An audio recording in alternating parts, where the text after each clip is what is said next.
నవరసంబులుకు నాట్య మయూరియై మూల శబ్దంబుల మోక్షహంస. నవరసంబులుకు నాట్య మయూరియై మూల శబ్దంబుల మోక్షహంస. పరమ పవిత్రమౌ పరమాత్మ గీతయే నేడు నాట్యం వాడుచుండెగనుమా. పరమ పవిత్రమో పరమాత్మ గీతయే నేడు నాట్యం వాడుచుండెగనుమ. మునిరతనార్యులు మోదిల్లు శిష్యుండు, మునిరతనార్యులు మోదిల్లు శిష్యుండు సహజాచలుని కంఠ శబ్దరీతి. అజ్ఞానతిమిరంబులంతంబుజేయ అనాది బోధను వినుము ఆర్యులార. అజ్ఞానతిమిరంబులంతంబుజేయ అనాది బోధను వినుము ఆర్యులార. వినుము ఆర్యులార. తెలిపే జ్ఞానేశ్వరుల్ గీతం దివ్య రీతి. తెలిపే జ్ఞానేశ్వరుల్ గీతం దివ్య రీతి. ఆణిముత్యమీ గ్రంథము అచలులార. ఆణిముత్యమీ గ్రంథము అచలులార. ఆదరించిరి గీతను అచల ఋషులు గురుని వాక్కుగా గ్రహించి గురుతుగనుడు. ఆదరించిరి గీతను అచల ఋషులు గురుని వాక్కుగా గ్రహించి గురుతుగనుడు. గురుభ్యో నమః. నమో భగవతే వాసుదేవాయ. నమో నారాయణాయ. ఓం నమః శివాయ.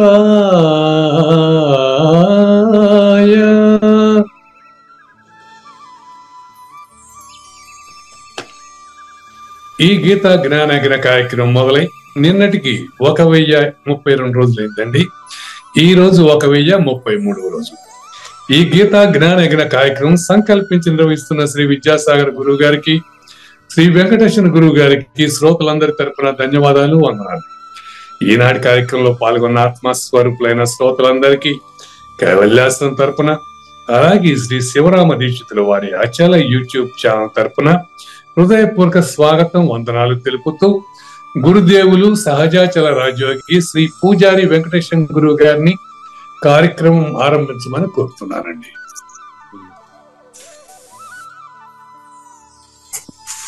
సర్వము గురువుమయము, సర్వము గురువుమయము.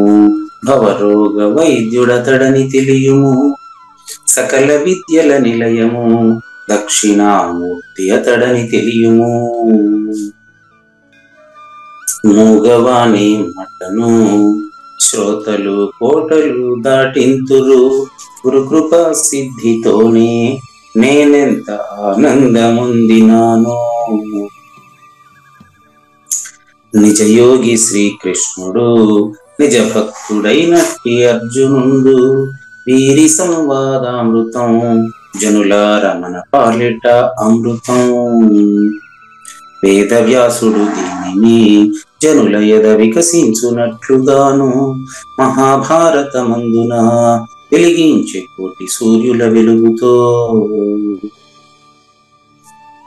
నిత్య సత్య శాశ్వతమైన పరిపూర్ణంలో లేఖనే జరుగుతున్నట్లుగా మనకు తెలియబడుతున్న పవిత్రమైన శ్రీమద్ భగవద్గీత జ్ఞానేశ్వర్య జ్ఞానయజ్ఞంలో ఇవాళ 1033వ రోజు, అంటే 2023 డిసెంబర్ 31, 2023 చివరి రోజున ఈరోజు మనం శ్రీమద్ భగవద్గీత 18వ అధ్యాయంలో 30వ శ్లోకంలో ఉండేటటువంటి ప్రవృత్తి నివృత్తి అనేటువంటి రహస్యమైనటువంటి విషయాలను తెలుసుకునేదానికి ముందుగా ఒక పాఠాంతరానికి సంబంధించిన పద్యాన్ని తెలుసుకోవాల్సిన అవసరం వచ్చింది.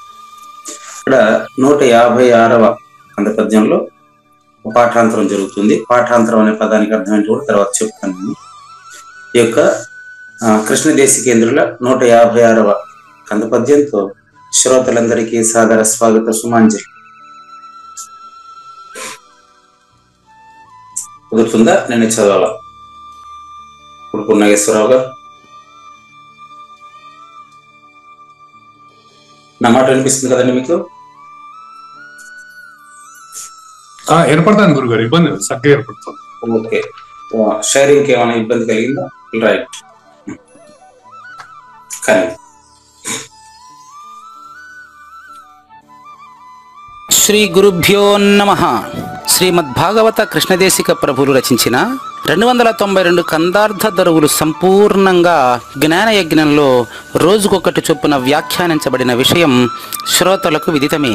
ఈ కందార్థ దరువులను రచించిన 19 సంవత్సరాల వరకు అవి ముద్రణకు నోచుకోలేదని, వాటిలోని నిగూఢ భావాలను మరింత స్పష్టం చేస్తూ రచయిత క్షరాక్షరోపాధి ద్వయదోషరహిత పరమతత్వ కందములు 261 రచించారని, తదుపరి సద్గురు శుభాశీస్సులతో ఈ రెండూ కలిపి ఒకే పుస్తకంగా ముద్రించారని పెద్దలు చెప్పగా విన్నాం. పుస్తకం ఇప్పుడు మన భక్తులతో చాలా మంది దగ్గర ఉంది. ఈ కందపద్యాలు భగవద్గీతకు ఉత్తర గీత వలె సద్గురు భక్తులకు కందార్థ దరువులలోని ఎన్నో సమస్యలకు సమాధానమై విలసిల్లుతోంది. ఎంతో ఉపయోగకరమైనటువంటి ఈ కందపద్యాలను రోజుకు ఒక్కొక్కటి చొప్పున వివరించాలని అడిగిన ప్రత్యక్ష శ్రోతల కోరిక మేరకు జ్ఞానయజ్ఞంలో శ్రీకృష్ణ పరమాత్మ సందేశానికి ముందే ప్రతిరోజు కృష్ణ ప్రభువుల దర్శనం మహద్భాగ్యంగా భావిస్తూ ముందుకు వెళదామా? నా బోధ రుచికి రుచి నిడును, ఈ బోధను అపేక్ష చేత నేర్చిన వారిన్ ఏ బాధలు బాధింపవు బాబు, ఇది నీవు నేర్చి పఠింపగదే. అట్లా పఠించాలి. పద్యాన్ని అలా విడదీసి చదువుకోవాలండి. 2023 సంవత్సరం డిసెంబర్ 31వ తేదీ వరకు ఈ కంద పద్యాలకు, కృష్ణదేశికేంద్రుల కంద పద్యాలకు వచ్చిన వ్యాఖ్యలన్నీ కూడా ఇంతవరకు మనకు అందిన వరకు తప్పుగానే ప్రచారం కాబడ్డాయి. శ్రీమద్ భగవద్గీతలో 2 చోట్ల ఇలాంటి పాఠాంతరం ఉంటే విద్యాప్రకాశానందగిరి స్వామి దాన్ని పాఠాంతరం అనే పేరుతో సరిచేశారు. పాఠాంతరము అంటే రచయిత రాసినటువంటి అక్షరాలను మార్చడం మాత్రమే కాదండి, రచయిత రాసిన అక్షరాలని తర్వాత కాలంలో ముద్రించేటువంటి వారు తెలియక మార్చి ఉంటే గురువాక్యంతో దాన్ని చూసి ఆ అక్షరాన్ని ఇప్పుడు మార్చగలిగేటువంటి ప్రక్రియను పాఠాంతరం అంటారండి. అర్థమైందా? ఇందులో నా బోతు రుచికి అని రాశారు. ఆ పుస్తకం కూడా పెట్టండి. ఇంతవరకు చిట్ట చివరి పరిష్కరించబడినటువంటి పుస్తకం మనకు అందుబాటులో ఉంది. అందులో కూడా చేయలేదండి. ఇప్పటికి 2023 వరకు 2015లో ఒకరు ప్రయత్నం చేశారు. అందులో కూడా అది వారికి అనిపించలేదు. అక్కడ ఎట్లుంటే అట్లా చేశారు అంతే. ఆ పుస్తకం ప్రకారం కూడాను నా బోతు రుచికి అని ఉందండి. ఇప్పుడు చెప్పడం నా ధర్మం. ఆయన నా బోతు ఉంటే ఈయన తప్పు చెప్పాడు అని అంటారు మళ్ళీ క్లాస్ అయిన తర్వాత. అందుకని నేను తప్పు చెప్పడం లేదండి, దీన్ని పాఠాంతరం అంటారండి. చూడండి, ఇదే చివరి పరిష్కరణ ఇప్పటి వరకు జరిగి ఉండేది. మన కేంద్రపీఠం సీతాఫల మండిలో కూడా ఇదే ఉంటుంది. అది చూసి మీరు నా బోతు రుచికి రుచినిడు అని రాశారండి. కృష్ణ ప్రభువుల ఉద్దేశం నా బోధ, నా బోధ అంటే ఏంటి అనేది ఇప్పుడు నేను పద్యం అయిన తర్వాత నేను చెప్తా. ఇప్పుడు చెప్పలేను, చెప్పినా అర్థం కాదు.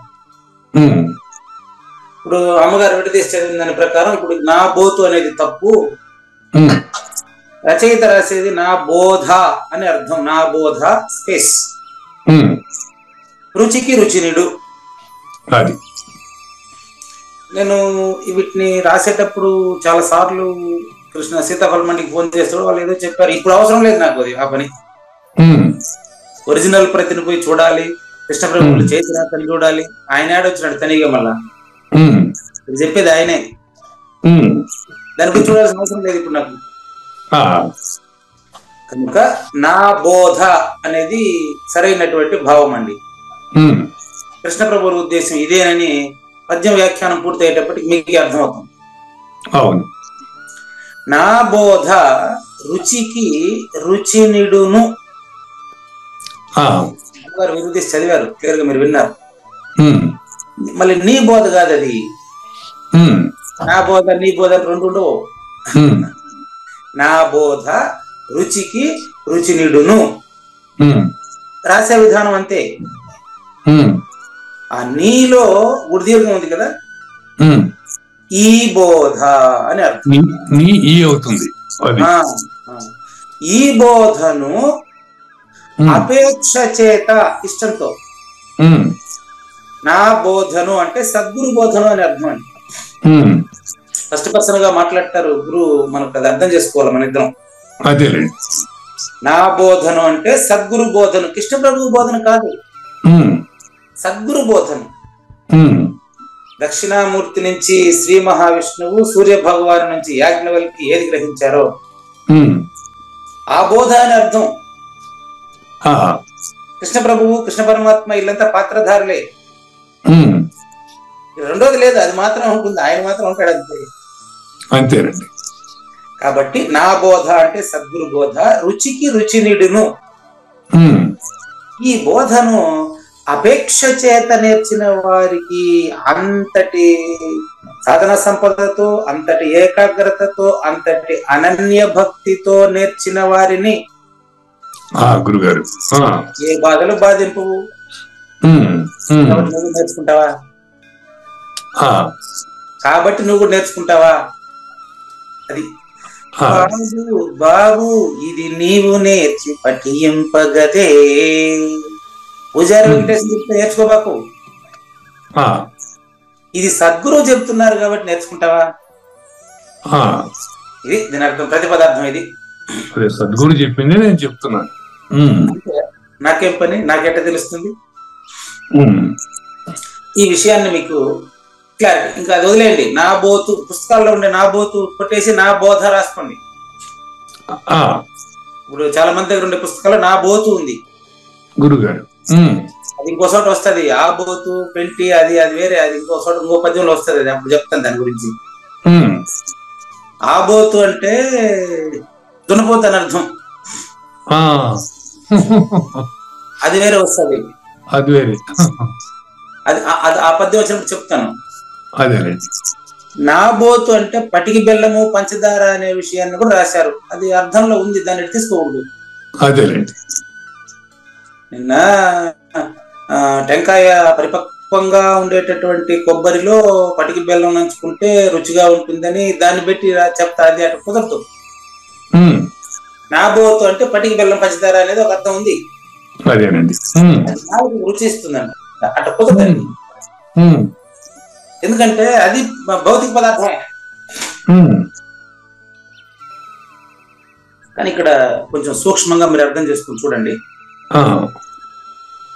నా బోధ అంటే సద్గురు బోధ రుచికి రుచినిడు. రుచికి రుచినిడు అనేది ఇక్కడ చెప్పాల్సిన అవసరం ఉంది. నాలుకకు అన్ని రుచినిస్తాయండి. నాలుకకు రుచి ఇచ్చే పదార్థం ఏది అది చెప్పండి. నాలుగు రుచి ఇచ్చే పదార్థం ఇదని ఎలా చెప్తాము? చాలా ఉండొచ్చు. చెప్పలేదు, కుదరదు. దీనికి మీరు ఇంకా తురియం అంటే అదేదో చెప్తారా, 25లోకి రావాలి ఇప్పుడు మీరు. అవును, తురియం. ఓకే, మీరు 25లోకి రావాలి ఇప్పుడు.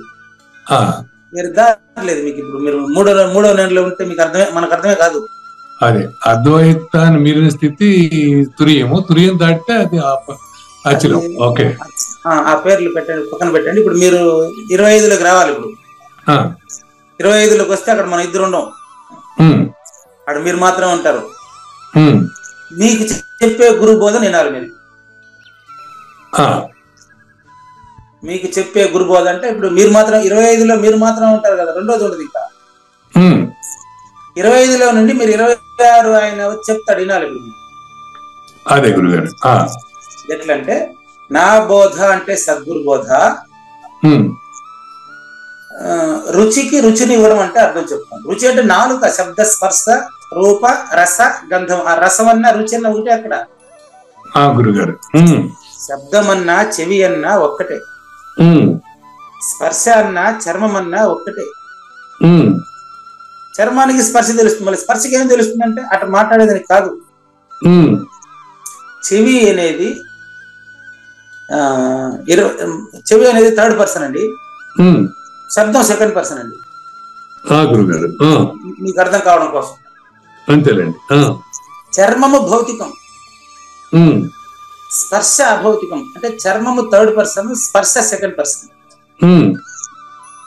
గమనించండి, కన్ను అంటే భౌతికం, కన్నుకి రూపం తెలియడం అనేది ఏదైతే ఉందో అది మరి సెకండ్ పర్సన్. ఇప్పుడు నాలుక దగ్గరికి రండి. నాలుక భౌతికం, రసనేంద్రియం నాలుక. నాలుకలోనే రసము, రసమే నాలుక, రెండు ఒకటే. అది అదేవిధంగా భూమి అనేది పాంచభౌతికం. వాసన అనేది ముక్కుకు మాత్రమే తెలిసేది. ముక్కులో వాసన తెలియాలంటే పాంచభౌతికమైన దేహం కావద్దా? ఉండాలి. కాబట్టి శబ్ద స్పర్శ రూపరసగంధాలు అనేది సూక్ష్మము. చెవి, కన్ను, ముక్కు, చర్మము, ఈ యొక్క భౌతికమైనటువంటి ఇదంతా కూడా చెవి, చర్మము, కన్ను, నాలుక, ముక్కు. ఇవి చెప్పినవి భౌతికమైన వస్తువులను సూచన చేస్తాయి. గురుగారు థర్డ్ పర్సన్. శబ్దస్పర్శ రూపరసగంధాలు సెకండ్ పర్సన్. ఈ రెండు ఒకటే. ఇప్పుడు మీరు 25లోకి ఇప్పుడు వస్తారా పనే?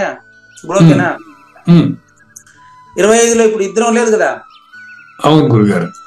25లో మిమ్మల్ని ఏమంటారు? సృష్టికర్త అంటారు, జ్ఞాత అంటారు, సమిష్టి. ఓకే, అర్థమైంది. సురస్వప్నాన్ని కంటున్నటువంటి సుర నువ్వే. సుర అంటే దేవుడివి, ప్రపంచ సృష్టికర్తవి. అదేలేండి.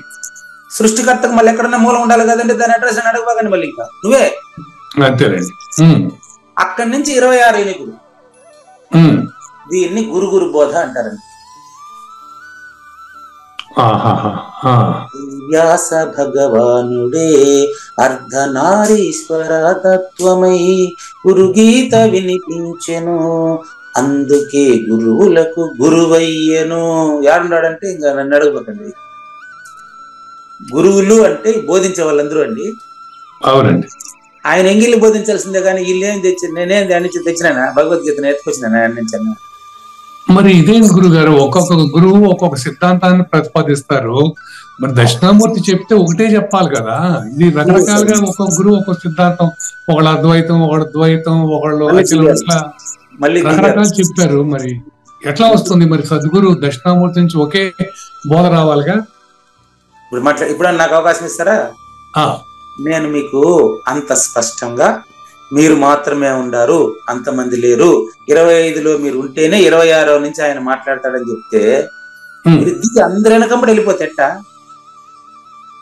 నేను ఎంత స్పష్టంగా మీకు శబ్ద స్పర్శ రూప రసగంధమైన 5 చెప్పి, అయ్యా ఈ 5 కాదు,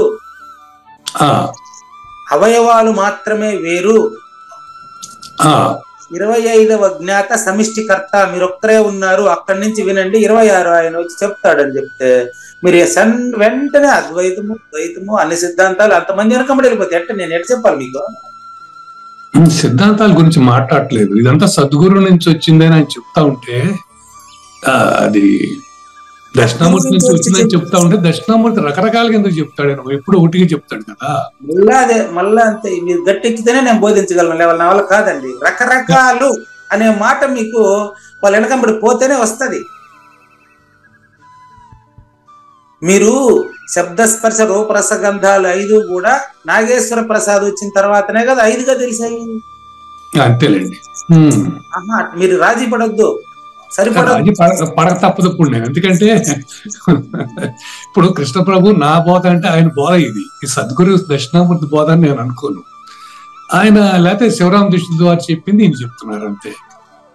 కాదండి, సద్గురు బోధే అనుకోమని కదా చెప్పింది మీకు.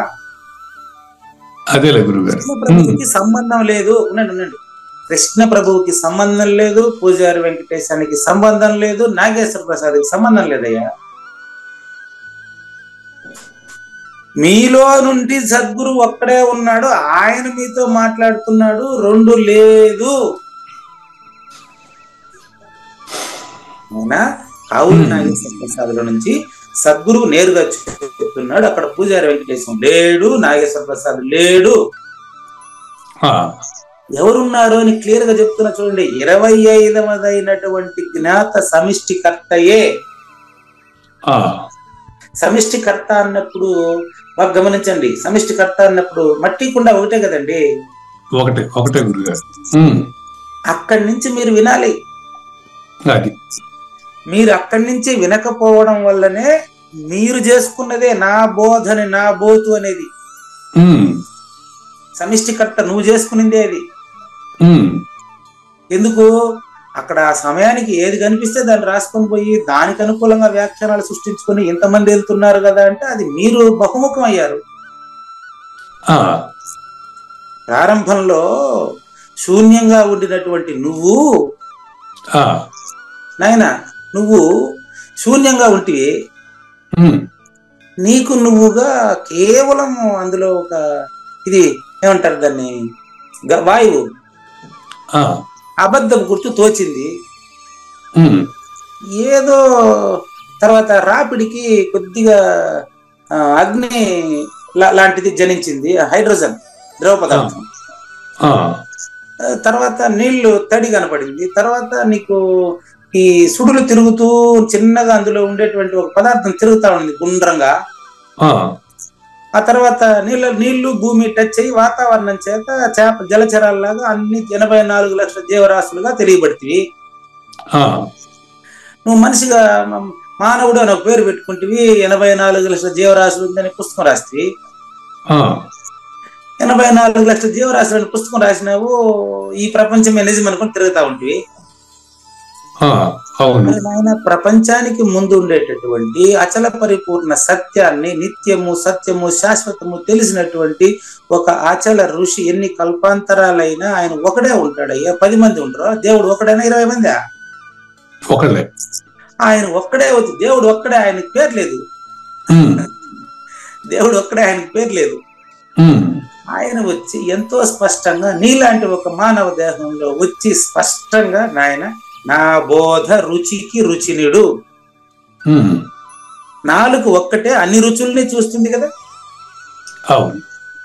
శూన్యం ఒకటే, నువ్వు 84 లక్షల జీవరాశులుగా ఫీల్ అవుతున్నావయ్యా. 84 లక్షల జీవరాశులు పక్కన పెట్టి నువ్వుగా ఫీల్ అవ్వయ్యా.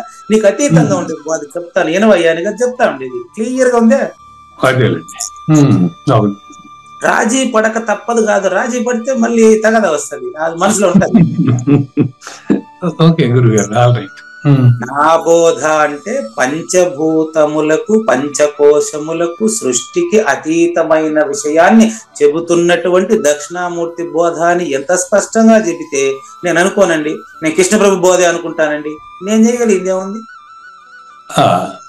కృష్ణప్రభు బోధ కాదు ఇది, కృష్ణమూర్తి బోధ కాదు ఇది, శివరామ తీర్థుల బోధ కాదు. నా బోధ సాక్షాత్తు ఇమం వివస్పతి శ్రీ బృహద్వాసిష్టము వినరయ్య శ్రీధరుల సిద్ధాంతము శ్రీ విష్ణు సూర్య గురుకు చెప్పినది ఇది అచల పరిపూర్ణము. ఇది నా బోధ. పూజారి వెంకటేశ్వర బోధ కాదు, అట్లా కృష్ణప్రభు బోధ కాదు, అట్లా ఇది కావూరు నాగేశ్వర ప్రసాద్ ఒకటికే బోధ కాదు. వింటున్న 51 మందితో సహా వినబోయేటువంటి ప్రతి ఒక్కరికి సంబంధించిన బోధ అండి.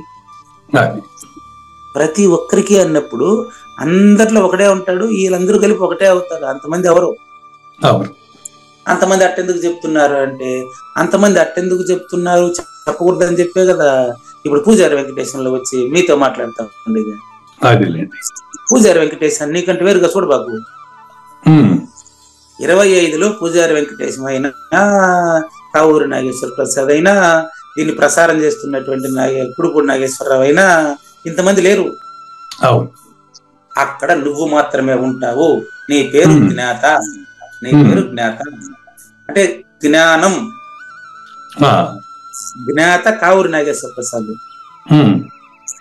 జ్ఞానము అంటే కావూరి నాగేశ్వర ప్రసాదుల్లో తెలుసుకుంటున్నటువంటి సమిష్టి. అర్థమైంది. ఓకే. ఆ జ్ఞానము ఏమైతా ఉందంటే నాగేశ్వర ప్రసాద్ గా బయటికి వస్తే ప్రపంచం జ్ఞానం అవుతుంది. ఇప్పుడు అర్థమైందిలేండి. అంటే దక్షిణామూర్తి జ్ఞాన స్వరూపం. అంటే ఆయన సిద్ధాంతం ప్రతిపాదించడం అటువంటిది కాదు. ఆయన జ్ఞాన స్వరూపం. ఆయన అందరిలో ఉన్నాడు. కృష్ణ ప్రభులో ఉన్నారు, శివరామ దృష్టిలో ఉన్నారు, శ్రీకృష్ణ పరమాత్మ అందరిలో ఉన్నట్టు అంతే. రాసుకోండి, జ్ఞానాతీతం అని రాయండి. జ్ఞాన స్వరూపం అని చెప్పారు కదా, జ్ఞానాతీతం అని రాయండి. అప్పుడే మీకు గుర్తుంటది. జ్ఞానాతీతము. ఇంతవరకు ఇప్పటికి మీరు సరిపెట్టుకోకూడదు, అదే సరిపడాలా. అది జ్ఞాన స్వరూపుడు, జ్ఞాన స్వరూపం దక్షిణామూర్తి. అక్కడ చెప్పాను, రాసుకున్నారా? బ్రాకెట్లు ఏం రాశారు? రాశాను, జ్ఞానాతీతం. అది నేను చెప్పేదానికి కూడా లేదు. అది అదేనండి. జ్ఞాన స్వరూపము కావూరి నాగేశ్వర ప్రసాద్లోని 25వ తత్వము సమిష్టికర్త అండి. మీకు చెప్తా ఉండేది జ్ఞానాతీతుడు. అది మీలోనే చెప్తా ఉంటాడు ఆయన. ఆడ 2-3 ఉండరు, అంతే. చెప్పింది లేదు, చెప్పింది చూడదు. ఎవరు చెప్పినా వాళ్ళలో ఉన్న దక్షిణామూర్తి చెప్తున్నాడు, జ్ఞాన స్వరూపం చెప్తాడు అంతే. చెప్పింది చూడదు, చూసింది చెప్పలేదు. జాగ్రత్తగా నండి, ఇక్కడి నుంచి కొంచెం జాగ్రత్తగా నండి. ఇంకా నేను ప్రారంభించలేదు, 25 నిమిషాలు అయింది, ఇంకా ప్రారంభించలేదు అసలు. మీరు ప్రారంభించట్లేదు. లేదండి, అడ్డుపడడం. అంతటి జిజ్ఞాసి మీరు. అడ్డుపడడం కాదు, అది ప్రపంచానికి బోధ అందించడం కోసం సద్గురుమూర్తి నా చేత చేయిస్తున్నటువంటి అదేదో నేను నిమిత్త కారణం, అంతే. మీరు అడ్డుపడడం కాదండి, అదంతే. నా బోధ అంటే సద్గురు బోధ. ఈ 2 రుచులు పెట్టారే, ఈ 2 రుచుల గురించి ఎక్స్ప్లెయిన్ చేద్దాం అనుకుంటాను నేను. అది చూద్దాం, వీలైతుందేమో, ట్రై చేస్తాం. రుచికి రుచినిడు, 25వ వాడే రుచి. మళ్ళీ రుచిని ఇవ్వడం ఏంటి? అతని లేమిని తెలుపుతుంది అని అర్థం అండి. అతని లేమిని తెలుపుతుంది, అది జ్ఞానం. జ్ఞానమగు నీకు నీవే జ్ఞేయంబైన బయలుగాంచి. జ్ఞాన స్వరూపం కాదు, జ్ఞానాతీతం అది. ఇది లేకపోతే మీకు గేట్ ఓపెన్ చేసేసినానంటే మీరు నేరుగా లోపలికి పోతారు. ఇంకా గేట్ బిగిన తీయలేదు నేను. అదేనండి, ఈ పద్యంలో గేట్ ఇప్పుడే ఓపెన్ అవుతుంది. తాళం ఏడుందంటే నాకు ఎప్పుడు పోస్ట్ చేస్తారు అడగబాకండి, అది సూచన. నా బోధ సద్గురు బోధ. మాం ఏకం శరణం వ్రజ అంటాడు భగవద్గీత సారాంశమా. మీరు ఇప్పుడు ఏ ఊరికి పోవాలి ఆయనకి? మాం ఏకం, నన్ను మాత్రం శరణం వేడండి. ఇప్పుడు కృష్ణ పరమాత్మ కాడికి నేను ఎటు పోవాలా? బస్ ఎక్కే కొన్ని ఏం ఎక్కాలి చెప్పండి?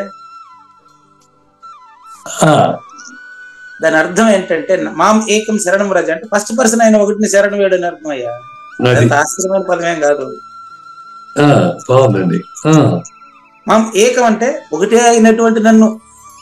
అది ఓకే. మీరు దిగబాకండి, మళ్ళీ కింద దిగి ఆయన చెప్తారు. అంతమంది లేరు, అదే కదా నేను చెప్పింది. అందరి మాటలకు ఉరికేందుకు, అందరూ లేని బయలు చూడమంటే అంతేనండి.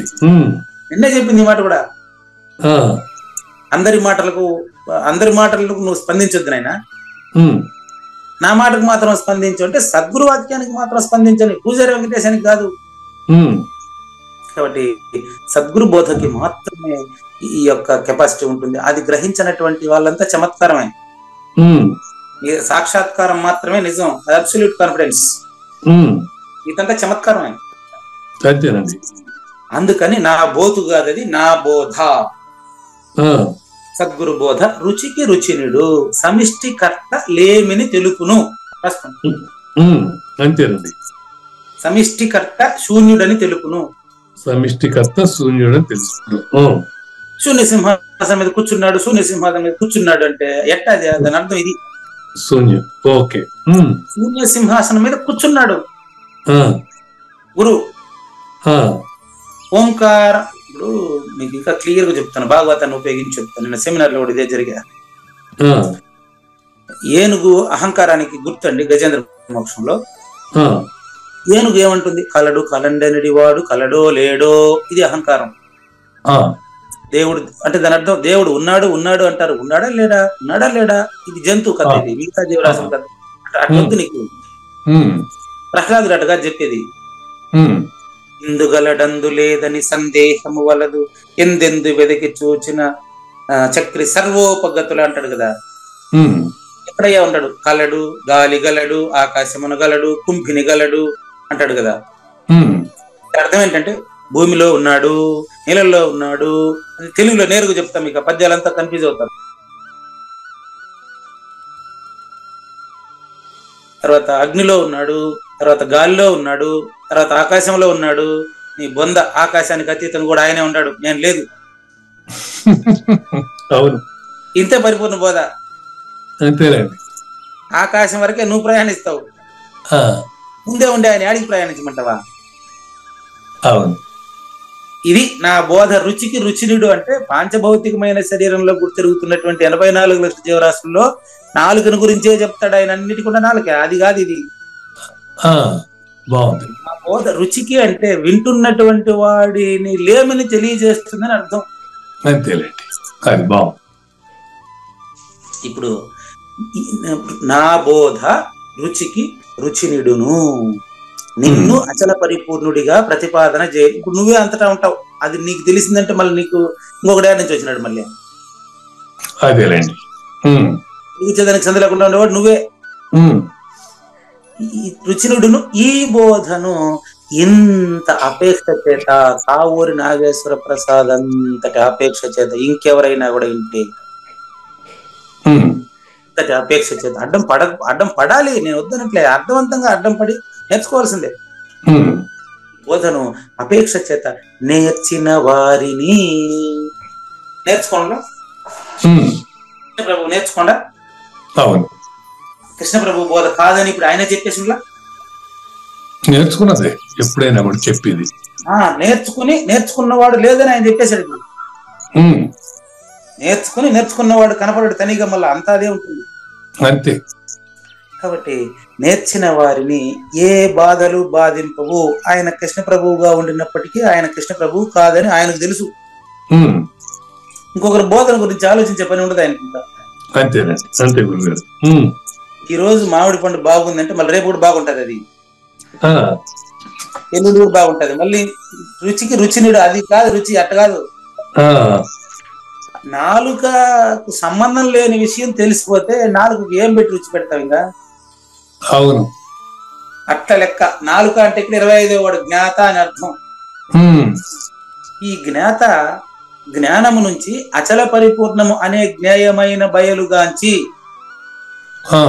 నేను చెప్పారు, అందున నీలేమినిరిగి అరిగితే శరీర, నీలేమిని తెలియజేయడమే రుచికి రుచిని ఇవ్వడం. అంతే. నిన్న పద్యానికి కంటిన్యూషన్ ఇది. నిన్న పద్యంలో ఏం చెప్పారు? అందరి మాటలకు ఉరికేవు ఎందుకు నాయన, నా మాట నమ్మురా సాలు అంటే సద్గురు మాట. అప్పుడు అందరూ లేని బయలు, నువ్వు మాత్రమే ఉంటావు, అక్కడ రెండోది ఉండదు. అందున ఆ పరిపూర్ణంలో నీలేమి అంటే నువ్వు ఉంచేపు నువ్వే అంతటా ములుగుతాను చందలేకుంటావు అని చెప్పి నీలేమి అని చెప్పారు కదా. కన్ఫ్యూజన్ కదా. ఇప్పుడు మీరే చెప్తారు నేను అనుకుంటున్నా, మీ నుంచి నాకు రావాలి ఆన్సర్. ఫస్ట్ పర్సన్ అయినటువంటి నీలో సెకండ్ థర్డ్ పర్సన్ అయినటువంటి ద్వంద్వపు అబద్ధపు గుర్తులేమిని ఎరిగి తెలుసుకొని అబద్ధపు గుర్తు అబద్ధమని తెలిస్తే చాలు. అవునండి. మీకు 3 నేను చెప్తూ ఉంటాను కదా. అవును. 3వ నేను 2వ నేను కలిస్తేనే ఎరుక. అది కలవలే ఇడిపోలేదని తెలియడమే పరిపూర్ణత. అంతేనండి, అదే పరిపూర్ణ బోధ. అంతే అంతే, క్లియర్. ఆ బోధ సద్గురువు బోధ రుచికి రుచినిడును. పూజారి వెంకటేశం వేరు, కావూరి నాగేశ్వర ప్రసాద్ వేరు, 84 లక్షల జీవరాశులు ఉన్నాయి. ఈ కథ అంతా లేదు, ఇంకా వినేవాడు కనపడలేదు. ఈ బోధ ఇంత అపేక్ష కావూరి నాగేశ్వర ప్రసాద్ లాగా అడ్డం పడి ప్రశ్నించి బాగా తెలుసుకున్న వాడికి ఇంకా రెండవది ఉండదు. ఇంకా మెహర్ బాబా అట చెప్పినాడు, రమణ మహర్షి రైట, మెహర్ బాబా రైట, ఆయన మన సంప్రదాయమా కాదా, ఇది ఆచరమా కాదా, అది ఎన్ని లేక ఏ బాధలు బాధించదు నాయన బాబు.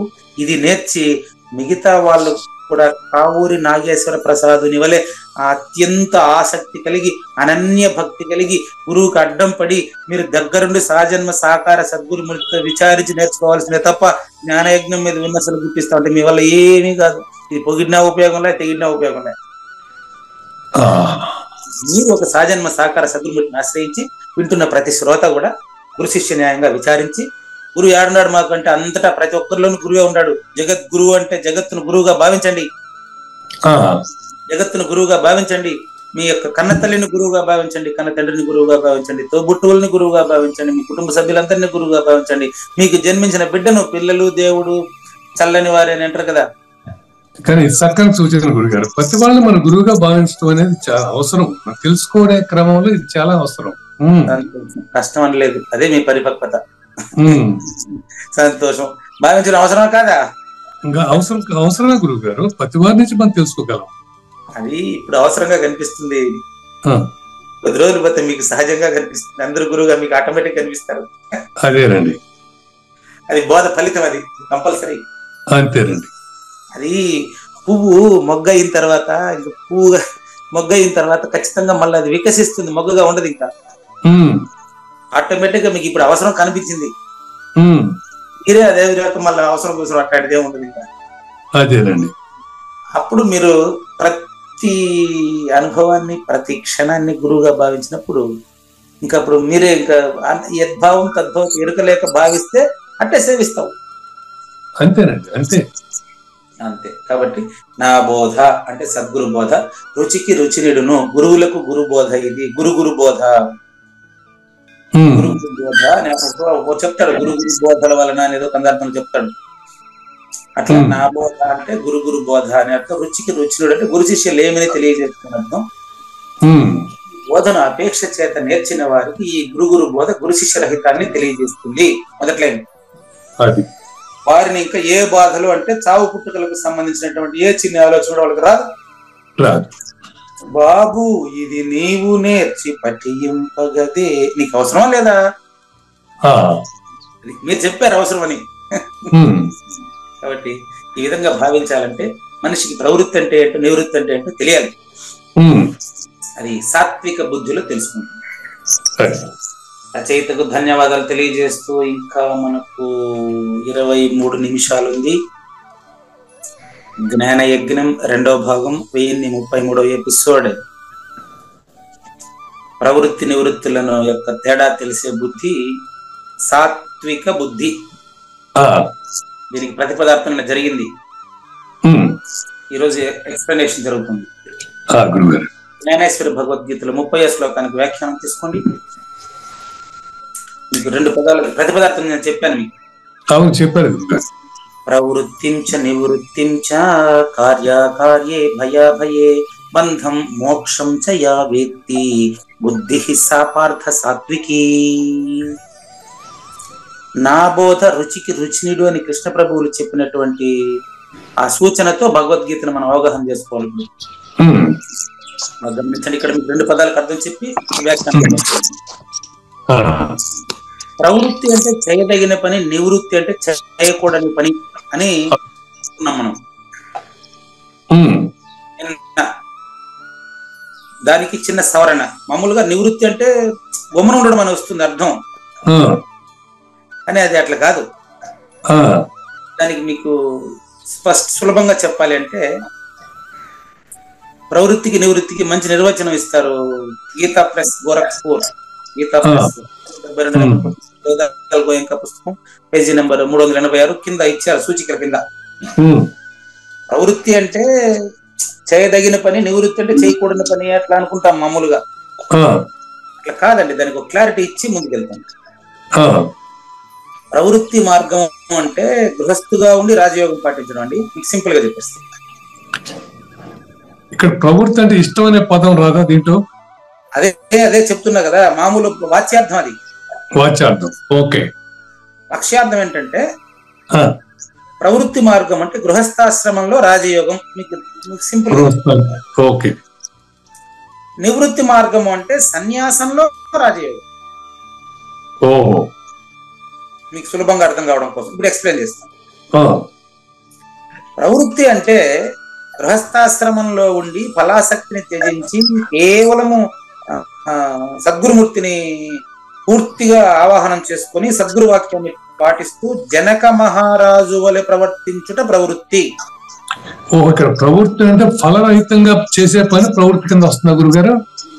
అవునండి. ఓహోహో, అంతే. ఓకే. ఇది గృహస్థాశ్రమంలో జరిగే రాజయోగం. క్లియర్. అధ్యాయాల తర్వాత ఇది. అందుకే నేను అక్కడ నా బోధ అనే పాఠాంతరం చేయడం కూడా ఈ ఉద్దేశంతోనే. ప్రవృత్తి, ఇది నా ప్రవృత్తి అంటే ఒక చేయి. ఓకే, దీంట్లో ఏం దోషం ఉండదు. ఓకే, దోషం ఉండదు. దోషం ఉండదు. నిర్దోషం. అవును. జనక మహారాజు వలె గృహస్థాశ్రమంలో పాటించే రాజయోగము ప్రవృత్తి మార్గం అని మరి ఈ రోజు మనకు తెలుస్తా ఉంది. నంబర్ 1. నంబర్ 2 నివృత్తి. నివృత్తి దేహాభిమానము వీడి ఈ యొక్క సచ్చిదానంద ఘనంలో ఏకీభావ స్థితుడై చెప్తాను. సచ్చిదానంద ఘనం, ఆ ఘనం అంటే సృష్టికి అతీతమైన విషయం అండి. అచల పరిపూర్ణ భావం. నివృత్తి అంటే శుక మహర్షి సనక వీళ్ళు ఉదాహరణ దీనికి. శుక మహర్షి సనకాది మునుల వలె సంసారము నుండి పూర్తిగా ఉపరతులై. వ్యాసుడు గృహస్థు, ఆయన కొడుకు బ్రహ్మచారి. ఓకే. ఇద్దరు అస్కలిత, శ్రీకృష్ణ పరమాత్మ కానీ అస్కలిత బ్రహ్మచారినే. వ్యాసుడు గృహస్థు కదా, వ్యాసునికి పిల్లలు ఉన్నారు కదా. పాండురాజు, ధృతరాష్ట్రుడు, విదురుడు, వీళ్ళు ముగ్గురు వ్యాసుని పిల్లలే. వ్యాసుని జఠర సంజాతులే. వ్యాసుడు గృహస్థు, శుక మహర్షి గృహస్థు కాదు. శుక మహర్షి పెళ్లి చేసుకోలేదు. సనక, సనందన, సనత్ కుమార, సనత్ సుజాత నలుగురు బ్రహ్మ మానస పుత్రులు, వాళ్ళు కల్పిత పాత్రలు, వాళ్ళు పెళ్లి చేసుకోలేదు. ఇట్లా మహర్షుల వలె ప్రస్తుతము బాల్యం నుండే అతనికి పెళ్లి చేసుకునే ఆలోచన లేకుండా బ్రహ్మ విద్య పైన ఉంటే, రామకృష్ణ పరమహంసలాగా పెళ్ళైనా కూడా భార్యను కూడా దేవతగానే పూజించేటువంటి, గురు పూజ చేసేటువంటి మార్గం తెలిసి ఉంటే తప్పలేదు. ఉపరతుడై గృహస్థు సన్యాసి రామకృష్ణ పరమహంస. గృహస్థు సన్యాసి రామకృష్ణ పరమహంస. రమణ మహర్షి అసలు పెళ్లి చేసుకునే అవసరం రాలేదు. అవును గురుగారు, ఇది క్లియర్. ఓకే, మీ క్లారిటీ కోసం క్లియర్. దీని నివృత్తి మార్గం అంటారు. కొంచెం కన్ఫ్యూజ్ గా ఉంది. నివృత్తి మార్గంలో సన్యాసి అనే పదం అయితే దీంట్లో అప్లికబుల్ అవుతుంది. అదే చెప్తా ఉండేది. సన్యాసి అంటే నిజానికి కాషాయ బట్టలు కట్టుకుని దూరంగా ఉంటూ, ఇప్పుడు ఎక్కువ మంది నిజంగా చెప్పాలంటే ఈ రోజు 2023 సంవత్సరంలో సన్యాసులు ఎక్కువ గృహస్థులు. నిజంగా పెద్ద గృహస్థాశ్రమం వాళ్ళే. అదేలేండి. సన్యాసం వేషం వేసుకొని, బట్టల సన్యాసం కట్టుకొని, గుండు కొట్టుకొని, గడ్డం పెంచుకొని కూడా ఇట్లాంటి దాని గురించే మాట్లాడుతుంటారు. వాళ్ళ ఉపన్యాసాల్లో కనిపిస్తూ ఉంటది. మాటికి నాకు 60 అయిపోయింది, నాకు ఎవరు పిల్లనిస్తారు, ఇదే వస్తాయి వాళ్ళ ఉపన్యాసాల్లో. పెళ్లి చేసుకునేది ఎవరు వద్దన్నారా? అది కాదు సన్యాసం. ఓకే. గృహస్థాశ్రమంలో ఉండినప్పటికీ, కాషాయం కట్టుకుని సన్యాసాశ్రమంలో ఉండినప్పటికీ భావము ఒకటే ఉంటే, భావం రాజయోగం జరిపితే చాలంటే. ఇది విషయాలకు దూరంగా ఉంటాం అంతే కదా. కాబట్టి జనక మహారాజు ప్రవృత్తికి నిదర్శనము, రమణ మహర్షి నివృత్తికి నిదర్శనం. అది క్లియర్. Okay okay. ఏదైనా కూడా రాజయోగం. ఏదే రాజయోగం. ఇటువంటి బుద్ధి సాత్విక బుద్ధి. సాత్విక బుద్ధి అచల పరిపూర్ణ బుద్ధి. అదే క్లియరా? క్లియర్. ఇప్పుడు ఓకే, జలమహర్షి ప్రవృత్తి రమణ మహర్షికి చేయాల్సింది ఏముంది అక్కడ? నివృత్తికి అసలు ఆస్కారం మాత్రం ఏముంది? అవును, ఇప్పుడు క్లియర్ కదా. ఆల్రెడీ సన్యాసి కదా గురుగారు ఆయన, ఇంకా నివృత్తిగా చేసుకోవాల్సింది ఏముంది? ఆ పదాలకు అర్థం చెప్పిన అంతేనండి. అంటే ఓకే ఓకే ఓకే రండి. ఓకే, రమణ మహర్షి నిత్య నైమిత్తిక విహిత కర్మలు చేస్తాడు. నిత్య అంటే గాలి పీల్చుకోలే. సరే సరే సరే, అర్థమైంది. Right right. Okay okay okay, clear. వస్తే మాట్లాడలే, అంతేనండి. రైట్, కర్మ కదా అది, అంతే. కానీ ఆయన బంధించదు. అది నిత్య నైమిత్తిక కర్మలు చేస్తాడు. రైట్. ఓకే, రమణ మహర్షి అక్కడ ఉన్నాడు, ఆయన బంధించదు. ఆ భావంతో ఉంటే ఆ ఊరి నాగేశ్వర ప్రసాద్ ప్రవృత్తిలో కూడా రాజయోగమే. క్లియర్ అండి. ఓకే ఓకే, అది డిఫరెన్స్ ఏం లేదు. కావూరి నాగేశ్వర ప్రసాద్ కూడా జనక మహారాజు లాగా జీవనం కొనసాగించండి, మీరు కూడా మోక్ష స్వరూపులే. రమణ మహర్షి లాగా పోయి అరుణాచలంలో కూర్చుంటేనే కాదు. సద్గురు కాళహస్తిలో ఉండారని ఆయన మళ్ళీ వచ్చి కాళహస్తి, ఆయన కొడుకు ఆడ ఉద్యోగం చేస్తున్నాడు, ఇల్లు కట్టించాడు కాబట్టి ఆయన ఉన్నాడు, అంతే. ఇప్పుడు ఈ ప్రకారం అయితే జనక మహారాజు ప్రవృత్తికి నివృత్తికి కూడా ఉదాహరణకు కూడా నిలుస్తాడేమో మరి. Very clear. అంతే. అంటే రెండు పదాలు కాదు, భావం ఒకటే. వెరీ గుడ్, మంచి. అంతే. ఈ రోజు నాకు ఫుల్ సాటిస్ఫాక్షన్, నా జన్మ సార్థకమైందండి. కాదండి, చక్కగా. ఈరోజు మరి నేను ముండకుడిని అనేటువంటి క్లారిటీ నాకే వచ్చేసింది. పదం రాసుకోండి, ముండకుడిని. ఈ పదం వాడాను కదా, ముండకుడిని. ఐదు అక్షరాలండి. నన్ను ముండకుడిని చేశారు. ఇప్పుడు మీరు అర్థం చెప్తాను చూడండి. ముండక అంటే, ముండక అనేటువంటి పదానికి అర్థం ఏంటంటే తలను గుండు కొట్టే కత్తి అండి. తలను గుండు కొరిగేటువంటి కత్తి ముండకము అంటారు. నా చేతిలో అది ఉండదని ఇప్పుడు మీరు నిరూపించారు. అంటే ఒక వ్యక్తిలో ఉండేటువంటి సంస్కారాన్ని, జన్మ సంస్కారాలు తీసేసేదానికి పనికి వచ్చేటువంటి పరిపూర్ణ ప్రబోధకు సంబంధించిన కత్తి నా దగ్గర ముండకం. తలను గుండు కొట్టేటువంటి నైపుణ్యం అతని కత్తిలో ఉండదు, అతనిలో ఉంటది. నాకు ఇస్తే నేను కొడతానా?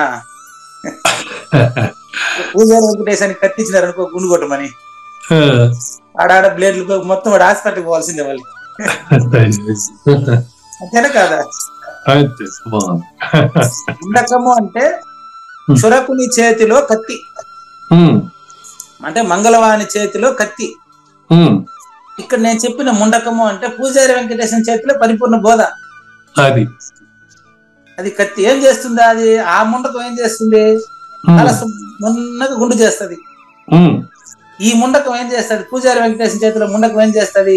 కావూరి నాగేశ్వర ప్రసాద్ స్వచ్ఛమైన వాడు అని నిరూపించేటటువంటి మిగతా సంస్కారాలంతా తీసేస్తుంది. కాబట్టి ముండకుడు అంటే అచల పరిపూర్ణ ప్రబోధకుడు అని అర్థం. అది వృత్తిగా పరిణమించింది, నాకు ప్రవృత్తిగా పరిణమించింది, నివృత్తిగా పరిణమించింది. నా వృత్తిలోను ప్రవృత్తిలో ప్రవృత్తి అయినా నివృత్తి అయినా నాకు ఏదైనా ఒకటేనని ఇప్పుడు మీరు నిరూపించారు. ఎక్కడ ఉన్నప్పటికీ, ఎవరు ఫోన్ చేసినప్పటికీ ఇదే ధ్యాసలో ఉండడం వల్ల నన్ను ముండకుడుగా ఈ రోజు మీరు ప్రతిపాదన చేశారు. పూజారి వెంకటేశాన్ని డిసెంబర్ 31వ తేదీ ముండకుడు అంటే అర్థం అండి. చూడండి, ప్రవృత్తి అంటే నివృత్తి అంటే అర్థమైంది కదా? అర్థం ఏంటి? ప్రపంచానికి ప్రతిపాదన చేశారు. ప్రవృత్తి అంటే పని చేసేది, నివృత్తి అంటే సోంబేరిగా ఉండేది కాదయ్యా. ప్రవృత్తి అంటే గృహస్థ ధర్మంలో రాజయోగం, జనక మహారాజు. నివృత్తి అంటే పూర్తిగా రమణ మహర్షి లాగా ఉన్నప్పుడు రాజయోగమే. ఏ మాత్రం తేడా లేదు, ఆ రెండు ఒకటేనని, ఎక్కడున్నా రాజయోగానికి రాచిబాటేనని, ఇబ్బంది లేదని. వాడు అటెండర్ గా ఉన్న, ప్యూన్ గా ఉన్న, 10 మంది పిల్లకాయలు ఉన్న, 60 మంది సంతానం ఉండిన, ఏ కుచేలుడైనా కృష్ణుడైనా ఒక్కటే అని స్పష్టం. ఇప్పుడు ఈ తేడా తెలిసినటువంటి ఈ కర్మ చూడండి, ఇప్పుడు దీనికి వ్యాఖ్యానం చూడండి. ఈ కర్మలన్నింటి యందు మనిషి అధికారమును శోభిల చేయనట్టుది కేవలము స్వాభావిక క్రమం అనుసరించి ప్రాప్తించేటువంటి నిత్య కర్మలే అన్నిటికంటే శ్రేష్టమైనవి. నిజంగా ఈ అచల పరిపూర్ణ బోధకు కుటుంబమే రాజయోగం అనేది, ఇంకా కుటుంబమే ఒక ల్యాబ్. నా కొడుకు ఉన్నాడు, కూతురు ఉంది, మా ఆవిడ ఉన్నారు, మా అత్త ఉన్నారు, మా అమ్మ ఉన్నారు, ఇట్లా ఎంతో మంది ఉన్నారు నాకు నేర్పించేది. ఇక్కడ ఆడెవరు ఉన్నారు, అంత నాలాంటి వాళ్ళే ఉంటారు, అంత కాషాయం కట్టుకుంటారు. ఆడెట్ నేర్పిస్తారు నాకు ఇవంతా అంటే వాళ్ళు నిజంగా అంతటి వాళ్ళు తరించుంటే సనక సనందనాది అట్లా ఉంటే పోవాలి ఆ జోలికి. నాలాంటి వాడు పోయినారు అనుకో వాడికి గృహస్థు ఎప్పుడు ఇదే ధ్యానం చేస్తారు. ఆడవాడు వాడికి ఎట్ట బుద్ధి, వాడికి ఎట్ట నేర్చుకుంటాడు. కాబట్టి నిత్య కర్మలను కేవలము ఆత్మ ప్రాప్తి అనే ఫలముపై దృష్టి పెట్టుకొని దప్పిక కొన్న మనిషి నీళ్లు దాగినట్టుగా, రేపే ఆ పద్యం రేపే ఎల్లుండి వస్తుంది, దప్యప్పున చల్లారినట్టుగాని. ప్రబోధ ఎప్పుడు కూడా దాహానికి నీళ్లు తాగితే చల్లారితే ఎంత క్లారిటీ ఉంటుందో అంత క్లారిటీ ఉండాలి బోధ బోధిస్తే. అట్లా ఇప్పుడు రుచికి రుచి అంటే అర్థమైందా? అవునండి, అర్థమైంది. రుచికి రుచి అంటే వినేవాడి యొక్క లేమిని తెలియజేసే సద్గురు బోధ రుచికి రుచినిస్తుంది. అండి ఆ నిత్య కర్మలను కేవలం ఆత్మప్రాప్తి అనే ఫలంపై దృష్టి పెట్టి దప్పిక కొన్న మనిషి ఎట్టగైతే నీళ్ళు తాగితే చక్కగా దాహం తీరడం తెలుస్తుందా, అంత స్పష్టంగా ఇదే విధంగా ఆ కర్మలు జన్మ భయము అనే సంకటమును తొలగించి మోక్ష ప్రాప్తిని సులభం చేస్తుంది. ఇప్పుడు నేను మీకు ఇంత స్పష్టంగా నన్ను ముండకుడులా తయారు చేశారు కాబట్టి చాలా మంది చెప్తూ ఉంటారు. అప్పుడు నేను కొంచెం సందేహంగా ఉండేవాడు, నా సందేహాన్ని పోగొట్టారు. మీకే కాకుండా నా వృత్తి కూడా అదే కదా. సచిన్ టెండూల్కర్ ఎట్టయ్యా ప్రపంచానికి ఫస్ట్ వచ్చినావంటే ఆయన చెప్తాడు ఈ హాబీ అంటే క్రికెట్, నీ ప్రొఫెషన్ క్రికెట్, ఆయన వృత్తి క్రికెట్, ఆయన ప్రవృత్తి క్రికెట్, నివృత్తి క్రికెట్, నిద్రపోయేటప్పుడు క్రికెట్. ఇంకా డాన్ బ్రాడ్మన్ మించిపోయే ప్రపంచంలోనే క్రికెట్ అతను. సచిన్ టెండూల్కర్ అంటే యువత హృదయం పులకరిస్తుంది అంటే అతను ఐడెంటిఫై అయ్యేది క్రికెట్ తోనే. అట్లా నన్ను పూజారి వెంకటేశ్ అనేటువంటి ఒక బొమ్మను సృష్టించి నీకు చిన్నప్పటి నుంచి భగవద్గీత నేర్పించేసి ప్రకృతి నాకు ప్రకృతి గురువు అయ్యి 702 శ్లోకాన్ని బట్టి పట్టించి చిన్నగా తలపల ముందెత్తనం అనేటువంటి సద్గురుమూర్తిని చూపించి నువ్వు క్లాసులోనూ నీకు భగవద్గీత ఏ మీటింగ్ లో పోయినా ఇదే, ఎవరితో మాట్లాడినా ఇదే, నీకు వృత్తి అదే, ప్రవృత్తి అదే, నివృత్తి అదే, శ్వాస అదే, తినేటప్పుడు అదే, ఎప్పుడు అదేనంటే ఇంక చెప్పుకుని ఏం చేస్తున్నాడు. అదే కదా మనం ఉద్ధరించేది గురువు గారు భగవద్గీతగా. ఎంతసేపు అంటే ఎట్ట దినాల్లో భగవద్గీత నేర్పించింది నాకు. ఇట్లా ఎప్పుడు చూసినా అదే ఉండేటప్పుడు కర్మలు జన్మ భయం అనే సంకటాన్ని నిలుపుతాయా? ఏం లేదు, మోక్ష ప్రాప్తి చాలా సులభము, అది పోయి తెచ్చుకునేది కాదు. అది నువ్వే. నిత్య కర్మలను ఆచరించే వాడికి సంసార సంబంధము భయం తొలగిపోతుంది సంసారంలో ఉంటే కూడా. కర్మలను నడిచి మోక్షమును సంపాదించాల్సిన అవసరం లేదు, అతనే మోక్ష స్వరూపుడు అని తెలిసిపోతుంది. ఈ కర్మలు చేయడం వల్ల మోక్షం అనేది ఒకటి ఉందని, నివృత్తి అనే ఆధారంపై ప్రవృత్తిని రచించి, ఇప్పుడు అర్థమైంది మనకు నివృత్తి ప్రవృత్తికి ఆధారం. నివృత్తి అనే ఆధారంపై ప్రవృత్తిని రచించి నిత్య సన్యాసిగా ఉంటూ కుటుంబంలోనే అందరి పట్ల హాయిగా సంతోషంగా మాట్లాడుతూ మెలగడం, నిత్య కర్మలో మునగకుండా ఎందుకు ఉండకూడదు అని ఆలోచించేటువంటి కావూరి నాగేశ్వర ప్రసాద్ లాంటి బుద్ధి సాత్విక బుద్ధి అగును. దీన్ని బట్టి పరిపూర్ణుడే వీడు కదా. చూడు, దప్పిక ఉండేవాడికి నీటి చేత ప్రాణం వస్తుంది, బురదలో పడినోడికి ఈత గ్యారంటీ, వరదలో పడినోడికి ఈత గ్యారంటీ అవ్వాలా.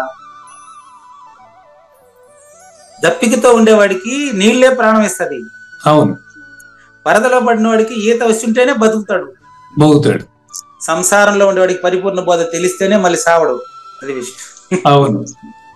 కాబట్టి ఘోరమైన అంధకారం అనే గోతులో పడి ఉండేవాడికి సూర్యకిరణం వల్లనే వెలుతురు కనిపిస్తుంది. అవును. మానవ జీవితంలో పరిపూర్ణ బోధ కనిపిస్తేనే వెలుతురు, లేకపోతే లేదు. సరిగ్గా ఇదే విధంగా పథ్యము మరియు ఔషధము లభించటం వలనే రోగము చే చావన్న రోగి కూడా ఆరోగ్యవంతులు అవుతాడు. నిజానికి అచల పరిపూర్ణ ప్రబోధ పథ్యం కూడా ఉండాలి, గురువు చెప్పినట్టు వినాలి. చేపకు జలాధారం లభిస్తే చాలు, ఇంక ప్రాణభయం లేదు. అవును.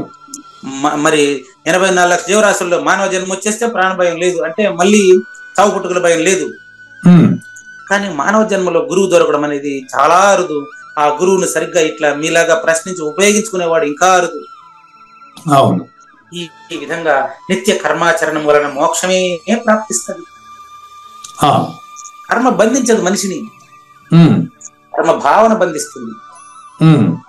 ఇట్లా కర్తవ్య కర్మలు ఏవి, మరి చేయకూడనివి ఏవి అని చక్కగా తెలిసి ఉండేటువంటి బుద్ధి సాత్విక బుద్ధి. పని ఏది వదలపనిలేదు. నిత్య నైమిత్తిక విహిత కర్మలు ఆచరిస్తూనే ఆడ ఫలితం కోరేవాడు లేకుండా పని చేయవయ్యా, అదే రాజయోగం. ఆయన జనక మహారాజ్ చేయలే, ఛత్రపతి చేయలే, అది ఫలితం కోరకుండా పని చేయాలి. ఛత్రపతి శివాజీ చేసినట్టు చేయవయ్యా. అది సామ్యాది కర్మలు నిషిద్ధ కర్మలుగా నిర్ణయించబడినట్టు నిషిద్ధ అకరణీయమగు జనన మరణాలతో నిండి ఉన్నటువంటి కర్మల వైపు ఇంకా పోడు విడు సాత్విక బుద్ధి కలిగినోడు. ఈ జనన మరణముల సంస్కారానికి దూరంగా ఏ బుద్ధి ఉంటుందో వాడు పరిపూర్ణుడే కదండి. పరిపూర్ణుడే. అవునండి. 2వ అధ్యాయంలో 53వ శ్లోకంలో చెప్పేశారు, శృతి విప్రతిపన్నాతే యథాస్థాస్యతి నిశ్చల సమాధావ అచల బుద్ధి. చూడు, కరెక్ట్ గా అదే శ్లోకం చేసింది. సమాధావ అచల బుద్ధి తదా యోగం అవాప్స్యసి. 2వ అధ్యాయం 53వ శ్లోకానికి భగవద్గీత అయిపోయిందని ప్రకటించాను ఆ రోజు మీకు. ఈ రోజు మళ్ళీ పునః ప్రకటించగలను. అంటే ఈరోజు ముండకుడు పూజారి వెంకటేశం, ముండకుడు అంటే తన దగ్గరికి వచ్చినటువంటి ఎవరినైనా పరిపూర్ణ బోధ చేత తన లేమిని తనకు తెలియజేసేటువంటి వాడు అని మీరు నిరూపించారు. ఇప్పుడు కృష్ణ పరమాత్మ నిరూపించారు. చూడండి, ఈ సాత్విక బుద్ధి ఎట్లా ఉంటుందంటే 2వ అధ్యాయం 53లో చెప్పినట్టు ఎంత స్పష్టమో. శృతి విప్రతిపన్నాత యథాస్థాస్యతి నిశ్చల. ఎవరైతే కావూరి నాగేశ్వర ప్రసాద్ వలె స్పష్టంగా అడిగి పిండుకుంటాడో. లేదండి, ఆవు పాలు ఇవ్వకపోతే దూడ గుద్దుతుందండి. దూడ గుద్ది గుద్ది గుద్ది తాగుతుంది, ఆవు ఏమన్నా విసుక్కుంటుందా? అంత సంతోషం పొందుతున్నానండి ఇప్పుడు మీరు అడిగిన ప్రశ్నలకి. గురుగారు అంత స్పష్టంగా మీరు పిండుకున్నట్లుగా సద్గురుమూర్తి చేత పరిప్రశ్నలతో బోధను పిండుకున్నటువంటి వాడే నిజమైన శిష్యుడు. అతనే సద్గురువుగా ప్రకటించబడతాడు. కాబట్టి మిమ్మల్ని సద్గురు కావూరి నాగేశ్వర ప్రసాద్ అని ఆయన అనుకుంటాడు, మీకు సంబంధం లేదు. కాబట్టి చూసుకోండి, అకరణీయము చేయబడదు, అగాధమగు లోతులోనికి దూకుటకు వలను పడదు, మరియు కాల్చినందు వలన ఎర్రగానైనా ఇనుము చేత్తో పట్టుకునేదానికి వీల్లేదు. కాల్చినందువలన ఎర్రగానైనా ఆ ఇనుమును చేత్తో పట్టుకునేదానికి వీల్లేదు. అదే విధంగా ఈ అకర్త సాత్విక బుద్ధి కలిగినటువంటి వాడు నీకు నామరూపాలకి అందడు. బుసలు కొట్టుచున్న కాల సర్పమును చూసి చేత్తో పట్టుకోలేము మనం. అట్లాగే పెద్ద పులి గుహలో అడుగు పెట్టలేము. సరిగ్గా ఇదే విధంగా అకరణీయ కర్మలను ఎదుట చూసి ఏ బుద్ధి అయితే నిస్సందేహంగా అత్యధికముగా భయభీతురాలగునో విషము కలిపి వండిన అన్నాన్ని తినేదానికి కూడా నొప్పుకుంటాడా? లేదు. అదే విధంగా మళ్ళీ సంసారంలో జనన మరణంలో పడకుండా ఎవరైతే విడుదల పొందాడో వాడే సాత్విక బుద్ధిమంతుడు. కాబట్టి ఈ యొక్క కర్మ నివృత్తిని అవలంబిస్తూ ప్రవృత్తి మార్గంలో గృహస్థంలో ఉంటే కూడా అతను రాజయోగి రాజయోగి రాజయోగియే అని పునరుద్ఘాటిస్తూ ఈ చిన్న ఒక 4 వాక్యాల విశ్లేషణ రేపు చెప్పి 31వ శ్లోకం రేపు మొదలవుతుంది. లేదు లేదు ఉన్నది లేకపోవుట లేదయ్యా, ఈ గొప్ప మర్మమంతా నీ వలన తేటగా తెలుసునయ్యా. ప్రవృత్తి నివృత్తులు తెలిసి కార్యంబులు తెలిసి భయాభయంబు తెలిసి అర్జున బంధ మోక్షంబులన్నీ యథార్థ భావంబుతో తెలుసుకును బుద్ధియే సాత్వికంబు.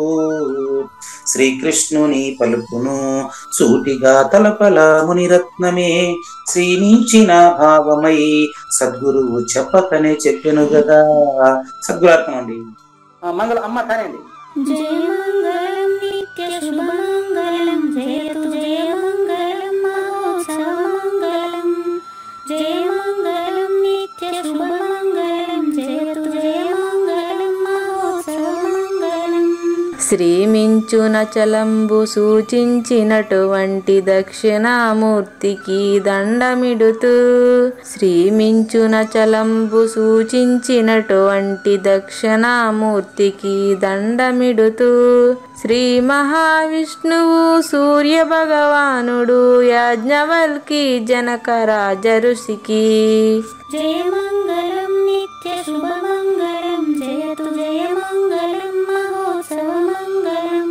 అయం వ్యర్థ బాహ్య కోపి నభవతి అనే సుఖయోగి సాంది పరుసుల వరుస. అయం వ్యర్థ బాహ్య కోపి నభవతి అనే సుఖయోగి సాంది పరుసుల వరుస.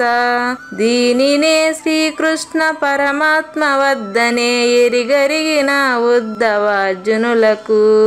జయ మంగళం నిత్య శుభమంగళం జయతు జయ మంగళం మహోత్సవ మంగళం. శ్రీ అల్లమా ప్రభు బసవేశ్వరుండును బ్రహ్మానంద రామానంద స్వామి. శ్రీ అల్లమా ప్రభు బసవేశ్వరుండును బ్రహ్మానంద రామానంద స్వామి. నవరసాలు లిఖించు నాట్యమయూరిగా గీతను మలచిన జ్ఞానేశ్వరులకు. జయ మంగళం నిత్య శుభమంగళం జయతు జయ మంగళం మహోత్సవ మంగళం. కబీరు దాసుడు సహజానంద గురుడు రామావధూతయు రాజితముగా. కబీరు దాసుడు సహజానంద గురుడు రామావధూతయు రాజితముగా. అంబికా శివయోగి శ్రీవేమన నిరంజన వెంకయ్య తిరువెంగళార్యులకును. జయ మంగళం నిత్య శుభమంగళం జయతు జయ మంగళం మహోత్సవ మంగళం. శ్రీ బృహద్వాశిష్ట సిద్ధాంతమును చేసి జనన మరణ భ్రాంతి జడుపు బాపి. శ్రీ బృహద్వాశిష్ట సిద్ధాంతమును చేసి జనన మరణ భ్రాంతి జడుపు బాపి. అచల సాంప్రదాయమవనిలో నెలకొలిపి అందించినట్టి శివరాములకును. జయ మంగళం నిత్య శుభమంగళం జయతు జయ మంగళం మహోత్సవ మంగళం. మెప్పైన బోధల తిప్పలు బాపిన అప్పయ్య మంత్రియు అచల గురులు. మెప్పైన బోధల తిప్పలు బాపిన అప్పయ్య మంత్రియు అచల గురులు. పరశురామ సీతారామ స్వామి ప్రభులు నరసింహ యోగి గురువర్యులకును. జయ మంగళం నిత్య శుభమంగళం జయతు జయ మంగళం మహోత్సవ మంగళం. కంద కందార్థముల నందించి బృందముకు రంది పాపిన కృష్ణ ప్రభువునకును. కంద కందార్థముల నందించి బృందముకు రంది బాపిన కృష్ణ ప్రభువునకును. పలుకులా కందనిది పరబయలు ఇది అని పలికిన ఫీల్కాన లక్ష్మణునకు. జయ మంగళం నిత్య శుభమంగళం జయతు జయ మంగళం మహోత్సవ మంగళం.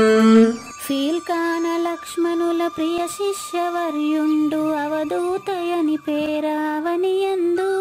ఫీల్కాన లక్ష్మణుల ప్రియ శిష్యవర్యుండు అవధూతయని పేరావనియందు. పాఠాలు నేర్పించి పీఠాలు ఏర్పరచి శంఖబాపిన వెంకటేశ్వర అవధూతకు. జయ మంగళం నిత్య శుభమంగళం జయతు జయ మంగళం మహోత్సవ మంగళం. బట్ట బయలున ఎరుక పుట్టనే లేదని బాలాజీ సింగు ఈ కీలు తెలిపే. బట్టబయలున ఎరుక పుట్టనే లేదని బాలాజీ సింగు ఈ కీలు తెలిపే, మూలమూలినట్టు ఎరుకేమి లేదని తెలియజెప్పిన మునిరత్నమార్యులకును. జయమంగళం నిత్య శుభమంగళం జయతు జయమంగళం మహోత్సవమంగళం. నరస్వప్నము వంటి సురస్వప్నమిది అని పరిపూర్ణ దర్శినిని ప్రకటపరచి, నరస్వప్నము వంటి సురస్వప్నమిది అని పరిపూర్ణ దర్శినిని ప్రకటపరచి, సహజాచల రాజయోగి సద్గురు కృపచ సాంప్రదాయక గురుల సరసన జేరే. జయమంగళం నిత్య శుభమంగళం జయతు జయమంగళం మహోత్సవమంగళం. నిష్కల్మషానంద నిజ గురుని శిష్యుండు లింగమూర్తి లిపిని పొందుపరచి, నిష్కల్మషానంద నిజ గురుని శిష్యుండు లింగమూర్తి లిపిని పొందుపరచి, కార్వేటి నగరము పురవాసుడైనట్టి పూజారి వెంకటేశునకంకితం విధి. జయమంగళం నిత్య శుభమంగళం జయతు జయమంగళం మహోత్సవమంగళం. జయమంగళం నిత్య శుభమంగళం జయతు జయమంగళం మహోత్సవమంగళం. జై సద్గురు ప్రభు మహారాజ్ కి జై. జై గురుదేవ్ అండి. శ్రోతలందరి తరపున వెంకటేశ్వర గురువు గారికి ధన్యవాదాలు చెప్తూ శాంతి మంత్రం. పూర్ణమదః పూర్ణమిదం పూర్ణాత్ పూర్ణముదచ్యతే పూర్ణస్య పూర్ణమాదాయ పూర్ణమేవా అవశిష్యతే. ఓం తత్సత్. ఓం శాంతి శాంతి శాంతి. హరి ఓం. అశరీరం సర్వదా అస్తి శరీరం రహితం సదా, అయమేవ సద్యో ముక్తిః అన్యథా భ్రమకారణం.